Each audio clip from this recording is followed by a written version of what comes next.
Hi my dear students. So, good morning to one and all. Welcome to the online video class session.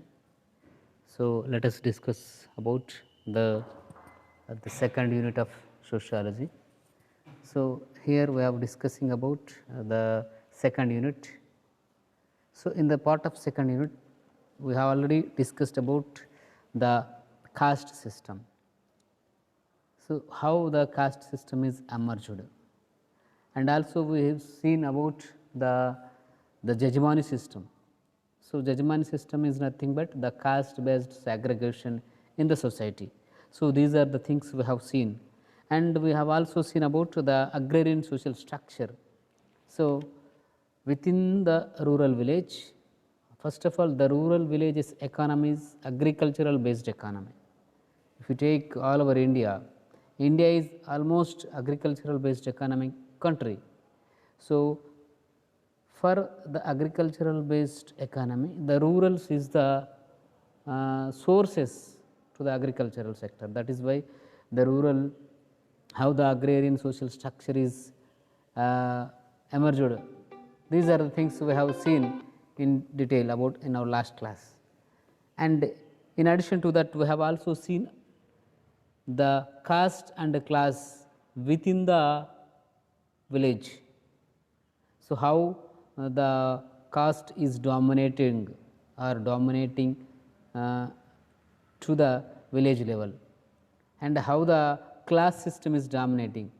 The society has categorized in number of castes.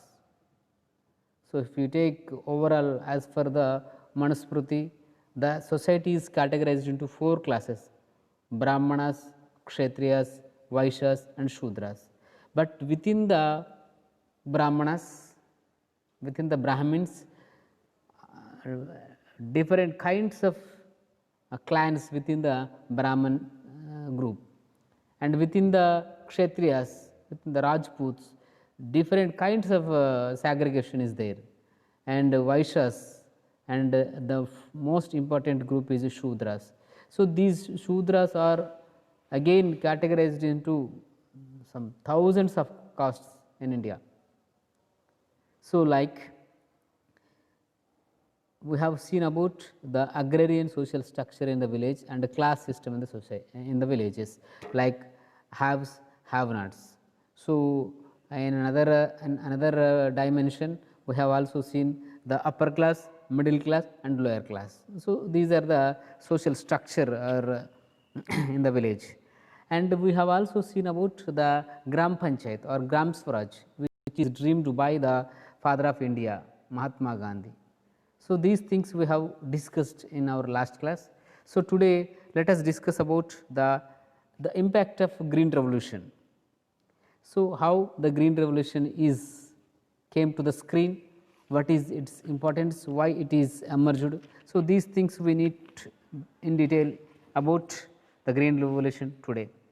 So, first of all, what is green revolution? So, the green revolution is nothing but it is the agricultural revolution.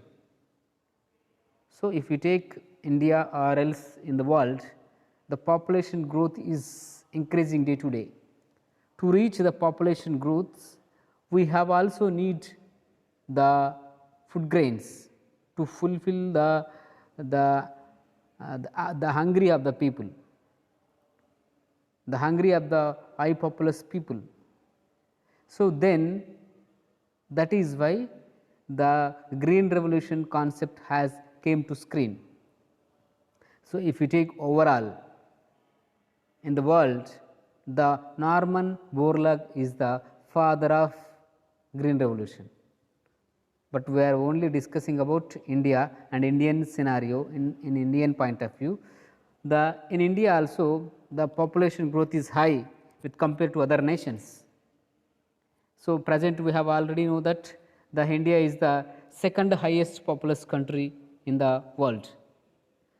So, to fulfill the desires of the people, to fulfill the hungry of the 130 crores of the people, the government is taken initiative. అంటే ప్రజలు పెరుగుతున్న సందర్భంలో ఆ ప్రజల యొక్క ఆకలిని తీర్చడానికి ఈ ఫుడ్ గ్రెయిన్స్ యొక్క ప్రాధాన్యత కూడా పెరిగింది, వాటి యొక్క డిమాండ్ కూడా పెరిగింది. ఫుడ్ గ్రెయిన్స్ యొక్క ప్రాధాన్యత వంటి డిమాండ్ కూడా పెరగడం జరిగింది.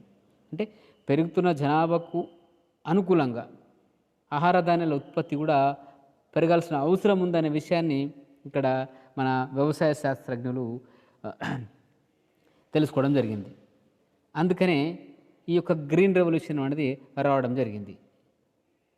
So the green revolution has taken place in between 1950s to 60s. So మనకు ఎర్లీ ఇండిపెండెన్స్ డేలో మనము అప్పుడే స్వాతంత్రం పొందినటువంటి ఒక చిన్న దేశంగా ఉండి ఆయా రంగాల్లో అభివృద్ధి చెందుతున్నటువంటి క్రమంలో మనం ఇండస్ట్రియలైజేషన్కి అంటే పారిశ్రామికీకరణకి ప్రాముఖ్యత ఇవ్వడం జరిగింది. మన యొక్క ఈ పంచవర్ష ప్రణాళికలు ఏర్పాటు చేసుకొని ఆ పంచవర్ష ప్రణాళికల్లో ఈ యొక్క పారిశ్రామికీకరణకి industrialisation is given more priority rather than agriculture. But in another 5-year plan, the agriculture sector also given priority. So here, with the effect of green revolution, the development of research and technology in agriculture has been taken place.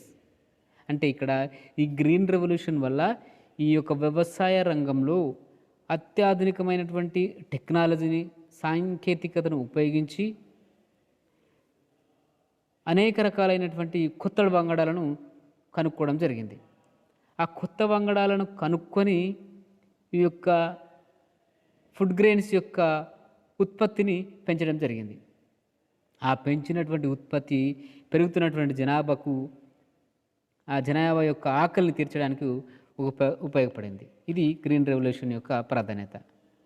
So the green revolution as again I am repeating, the green revolution has taken place in between 1915 and 16. ఈ మధ్య ప్రాంతంలో అంటే మనకు త్వరితగతిన స్వాతంత్రం పొందినటువంటి తొలుత రోజుల్లో ఒక గ్రీన్ రెవల్యూషన్ రావడం జరిగింది. సో ఎందుకు గ్రీన్ రెవల్యూషన్ రావాల్సిన అవసరం ఏముందంటే ఇందాక చెప్పినాం కదా, వై బికాస్. సో ఇక్కడ మనం స్క్రీన్ చూడండి, అగ్రికల్చర్ సెక్టార్ ఇన్ ఇండియా అంటే మనకు గ్రీన్ రెవల్యూషన్ రాకంటే ముందు, before the green revolution, India is also have the different kinds of traditional agricultural patterns. అంటే అంతకుముందు బిఫోర్ గ్రీన్ రెవల్యూషన్ మనకు అగ్రికల్చర్ ఉండే, లేదని కాదు, ఉంది. But it is a traditional agriculture method ఉండేది. ట్రెడిషనల్ అగ్రికల్చర్ అంటే సాంప్రదాయబద్ధమైనటువంటి వ్యవసాయం చేసినటువంటి పరిస్థితులు ఆ రోజులు ఉండేవి. సో ఆ రోజుల్లో ఈ మోటార్ పంపులు లేవు. ఈ యొక్క అగ్రికల్చర్ అనేది ముఖ్యంగా మూడు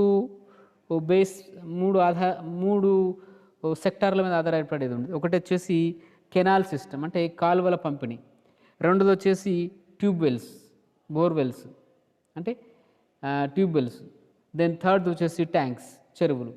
సో వీటి ద్వారానే ఆ రోజుల్లో అగ్రికల్చర్ అనేది ఉండేది. అంటే కాలువల ద్వారా వచ్చినటువంటి నీళ్లను మళ్ళీ ఎత్తిపోసి మోటార్ల ద్వారా తీసుకునేవాళ్ళు. తర్వాత చెరువుల పార్కం ద్వారా. ఈ విధంగా ఈ ఆధునికమైనటువంటి టెక్నాలజీ లేకుండా ఒక సాంప్రదాయబద్ధమైనటువంటి విధానాలతో అగ్రికల్చర్ నడిచేది ఆ రోజుల్లో. కానీ ఇలాంటి సందర్భంలో ఒక కొత్త విప్లవం అనేది చోటు చేసుకుంది. అంటే అగ్రికల్చర్ సెక్టార్లో అధునాతమైనటువంటి మార్పులు తేవడానికి, to bring the changes in agricultural sector, the green revolution has taken initiative.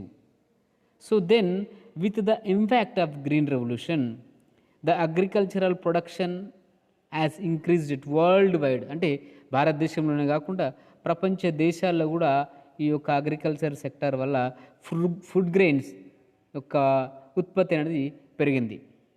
So ఎట్లా పెరిగింది అంటే ముఖ్యంగా మానవాళికి తన నిత్యావసర సరుకులైనటువంటి ఆహార ధాన్యంలో ముఖ్యంగా రైస్ అండ్ గోధుమలు, ఇవి చాలా ప్రాముఖ్యతమైనటువంటి పాత్రను పోషిస్తాయి. అటు గోధుమలు కానీ ఇటు రైస్ కానీ. సో వీటి మీద ఎక్కువ దృష్టి పెట్టడం జరిగింది. వీటి మీద ఎక్కువ దృష్టి పెట్టి హై హీల్డింగ్ సీడ్స్ను కనుక్కోవడం జరిగింది. అంటే ఎక్కువ ఉత్పాదన చెందించేటటువంటి ఒక కొత్త కొత్త వంగడాలను, అంటే విత్తనాలను, అనేక రకాలైనటువంటి విత్తనాలను కనుక్కోవడం జరిగింది. సో దీని ద్వారా ఈ యొక్క గ్రీన్ రెవల్యూషన్ రావడం జరిగింది. ఈ గ్రీన్ రెవల్యూషన్ వల్ల ఏం జరిగిందంటే ముఖ్యంగా అనేక రకాలైనటువంటి ఉత్పత్తులు జరిగినాయి. అంటే ఇటు రైస్ అండ్ గోధుమతో పాటు కాకుండా అనేక రకాలైనటువంటి ఆయిల్ సీడ్స్, అంటే నూనె సంబంధమైనటువంటి ఉత్పత్తులు లైక్ సన్ఫ్లవర్ కానీ లేదంటే పల్లీలు కానీ ఇట్లాంటి పంటలు కూడా ఉత్పత్తి కావడం జరిగింది. మళ్ళీ ఇదే కాకుండా షుగర్ కేన్, అంటే చెరుకు పంట కూడా బాగా పండించడం జరిగింది. సో ఈ విధంగా గ్రీన్ రెవల్యూషన్ అనేది ఒక కొత్త విప్లవాన్ని తీసుకొచ్చింది అగ్రికల్చరల్ సెక్టార్లో. సో ఇది about green revolution. So with the effect of the green revolution, ఈ యొక్క గ్రీన్ రెవల్యూషన్ వల్ల ఎఫెక్ట్ వల్ల వ్యవసాయ రంగంలో కొత్త కొత్త అలవాట్లు, కొత్త కొత్త పద్ధతులు చోటు చేసుకోవడం జరిగింది. అంతకుముందు ఉన్నటువంటి ఆధునిక, అంటే సాంప్రదాయబద్ధమైనటువంటి వ్యవసాయానికి స్వస్తి పలికి, లేదంటే దానితో పాటు అదనంగా కొత్త కొత్త విధానాలను ఫాలో అవ్వడం జరిగింది. సో పెస్టిసైడ్స్ యూజ్ చేయడం జరిగింది, తర్వాత ఫర్టిలైజర్స్ యూజ్ చేయడం జరిగింది. సో వాటర్ సోర్స్ను ఎక్కువగా అందించడం జరిగింది. అంటే అనేక రకాలైనటువంటి ఈ యొక్క వాతావరణ పరిస్థితులకు తగ్గట్టు ఉండేటటువంటి విత్తనాలను కనుక్కోవడం జరిగింది. సో ప్రజలు కూడా ఈ విధంగా వీటికి అలవాటుపడ్డారు. They used to pesticides, they used to fertilizers to the crops to get more production. So that is why the farmers are giving priority to high yielding crops, అంటే ఎక్కువ ఉత్పత్తి చెందించేటటువంటి విత్తనాలకు, వంగడాలకు ప్రాధాన్యతను ఇస్తూ కొత్త కొత్త రకాలు రావడం జరిగింది. ఇప్పుడు మనం చూసాం, వరిలో రకాలు చూసుకుంటే చాలా నంబర్ ఆఫ్ వరి రకాలు ఉన్నాయి. తెలంగాణ సీడ్ అని, లేకపోతే జై శ్రీరామ్ అని, బీపీటీ అని, హెచ్ఎంటీ అని, IR 128, IR 121. సో ఇట్లా అనేక రకాలైనటువంటి విత్తనాలు ఉన్నాయి ఒక వరిలోనే. దెన్ ఈ విధంగా అగ్రికల్చర్ సెక్టర్ వల్ల మరి అనేక రకాలైనటువంటి ప్రభావం పడింది. ఈ యొక్క అగ్రికల్చర్ సెక్టర్ వల్ల తన యొక్క ప్రభావము ఈ భారతదేశం మీద, భారతదేశ రైతుల మీద చాలా పడింది. అంటే ఇక్కడ పాజిటివ్గానే పడింది, నెగిటివ్ కంటే ఎక్కువ పాజిటివ్గానే దీని యొక్క ప్రభావం బాగుంది. మరి పాజిటివ్నెస్ ఎట్లా ఉందంటే, with the effect of, if we go to in detail about the impact of agricultural, the impact of green revolution, particularly in India, with the effect of this green revolution, the production of crops like wheat and paddy, rice are increased 3 times more than the previous condition. అంటే అప్పుడు వాళ్ళు పండించే పంట కంటే 3 రెట్లు ఎక్కువ ఉత్పాదన జరిగింది ఒకే పంటలో. అంటే అంతకుముందు ఒక ఎకరాకి 10 బస్తాలు పండించినటువంటి రైతు ఈ యొక్క హైలీ హీల్డింగ్ సీడ్స్ వాడడం వల్ల, గ్రీన్ రెవల్యూషన్ ఎఫెక్ట్ వల్ల మంచి విత్తనాలు వాడి, మంచి వంగడాలు వాడి, మంచి మందులు వాడి తన యొక్క ఎకరా పొలంలో 30 బస్తాలు పండించడం స్టార్ట్ చేశాడు. సో అట్లా 3 times ఎక్కువ ప్రొడక్షన్ రావడం జరిగింది. దెన్ ఇదే కాకుండా ఇంకో పాయింట్ ఆఫ్ వ్యూలో ఇంకో రకంగా చూసుకునేట్లయితే ఇంక్రీజ్డ్ ఫామ్ ప్రొడక్షన్. అంటే అంతకుముందు అగ్రికల్చర్ ఫామ్ ఏరియా తక్కువ ఉండేది, దీనివల్ల పంట ప్రొడక్షన్ ఎక్కువ వస్తుందని చెప్పేసి ఈ యొక్క ఫామ్ ప్రొడక్షన్ అనేది పెరిగింది. అంటే అంతకుముందు భారతదేశంలో సగటున ఉన్నటువంటి భూమిలో తక్కువ పండిస్తే ఈ గ్రీన్ రెవల్యూషన్ ఎఫెక్ట్ వల్ల ఎక్కువ ప్రాంతాన్ని పంట సాగులోకి తీసుకురావడం జరిగింది. అంటే పంట ఇప్పుడు బీడు భూములను మొత్తం దున్నేసి పంట పండించడం స్టార్ట్ చేశారు. సో అది సెకండ్ పాయింట్ వచ్చేసి. Then the green revolution also brought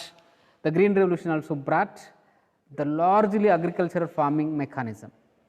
so ఇక్కడ లార్జ్లీ అగ్రికల్చరల్ ఫార్మింగ్ మెకానిజం అనేది తేవడం జరిగింది. సో అంతకుముందు ఉన్నటువంటి ఈ సనాతన సాంప్రదాయబద్ధమైనటువంటి అగ్రికల్చర్ స్థానంలో మెకానికల్ అగ్రికల్చర్ రావడం జరిగింది. సో అంతకుముందు ఎడ్ల ద్వారా దున్నేటువంటి 1 ఎకరం పొలాన్ని ట్రాక్టర్ వేసి దన ఒక గంట లోపల దున్ని పడేసేసారు కదా. ఈ విధంగా ఈ మెకానిజం అనేది చోటు చేసుకోవడం జరిగింది. దెన్ ఇంకా ఇదే కాకుండా మనకు అనేక రకాలైనటువంటి ఫుడ్ గ్రెయిన్స్ ఉత్పత్తి కావడం జరిగింది. సో ఈ యొక్క ఆహార ధాన్యాల ఉత్పత్తి సంఖ్య అంటే ఆహార ధాన్యాలకు ఉత్పత్తి యొక్క షేర్ అనేది పెరగడం జరిగింది. Increased the food grains with compare to the previous situations or previous days. And with the effect of the agriculture, with the effect of this green revolution, the agriculture production is increased and it became the surplus. అంటే మనకు కావలసిన వస్తువుల కంటే మనకు కావలసినటువంటి ఆహార ధాన్యాల కంటే ఎక్కువ ప్రొడక్షన్ జరిగింది ఈ గ్రీన్ రెవల్యూషన్ వల్ల. అంటే సగటున భారతదేశంలో ఆ 60 ప్రాంతంలో ఉన్నటువంటి ఒక 60-70 కోట్ల జనాలకు సరిపడే పంట కంటే అదనంగా ఉత్పత్తి చేయడం జరిగింది మన దగ్గర. సో ఇది ఏ విధంగా సాధ్యమైందంటే కేవలం గ్రీన్ రెవల్యూషన్ వల్లనే సాధ్యమైందని చెప్పడంలో ఎలాంటి సందేహం లేదు. దెన్ ఈ యొక్క గ్రీన్ రెవల్యూషన్ వల్ల ఇంతే కాకుండా ఈ గ్రీన్ రెవల్యూషన్ వల్ల అనేక రకాలైనటువంటి మల్టిపుల్ ఎంప్లాయ్మెంట్ అనేది చోటు చేసుకుంది. అంటే ఉపాధి రంగం బాగా పెరగడం జరిగింది. ఉపాధి రంగం అంటే ఇటు అగ్రికల్చర్లో ఉపాధి రంగం పెరిగింది and at the same time non farming agriculture అంటే ఆడంలో కానీ లేకపోతే ఎక్స్చేంజ్ చేయడంలో కానీ ఈ విధంగా నాన్ ఫార్మింగ్ అగ్రికల్చర్ సెక్టర్ కూడా ఇంక్రీజ్ అయింది. సో లైక్ మిల్లింగ్ కానీ మార్కెటింగ్ కానీ ఈ విషయాలు. సో ఇది అగ్రికల్చర్ సెక్టార్ యొక్క ఇంపార్టెన్స్. అంటే అగ్రికల్చర్ సెక్టార్లో గ్రీన్ రెవల్యూషన్ ఏ విధంగా వచ్చింది, అది రావడానికి గల కారణాలు ఏంటివి, అది వచ్చిన తర్వాత భారతదేశం యొక్క అగ్రికల్చర్ విధానం ఏ విధంగా మారింది అనేది ఈ 3 అంశాలు మనం ఈరోజు లెసన్లో నేర్చుకున్నాం. సో వీలైతే మీరు కూడా అగ్రికల్చర్ సెక్టార్ను అబ్జర్వ్ చేయండి. I hope all of you are belongs to agricultural families. అందరూ కూడా ఎంతో కొంత మన క్లాస్లో ఉన్నటువంటి వాళ్ళందరూ కూడా అగ్రికల్చర్ ఫ్యామిలీ చెందిన వాళ్ళే. అంటే గతంలో అగ్రికల్చర్ ఏ విధంగా చేసేది, మీరు చిన్నగా ఉన్నప్పుడు ఏ విధంగా ఉండేది, ఈరోజు ఏ విధంగా ఉంది, ఇది అబ్జర్వ్ చేయండి ఒకసారి. అబ్జర్వ్ చేస్తే మీకు ప్రాక్టికల్ అనుభవం అనేది తెలుస్తుంది. ఒకప్పుడు చిన్నప్పుడు మనం నాట్లు వేయాలంటే ఊర్లలో అందరినీ గ్యాదర్ చేసి నాట్లు వేయించేవాళ్ళం. ఈరోజు మిషన్లు వేస్తున్నాయి. పొలాలు కోయాలనుకుంటే తిరిగి తిరిగి తిరిగి తిరిగి మనుషులను సేకరించేవాళ్ళం. ఈరోజు మిషన్ కోసేస్తుంది. సో ఈ విధంగా new mechanical system has came to the screen in agricultural sector. So this is the green revolution. So bye, take care.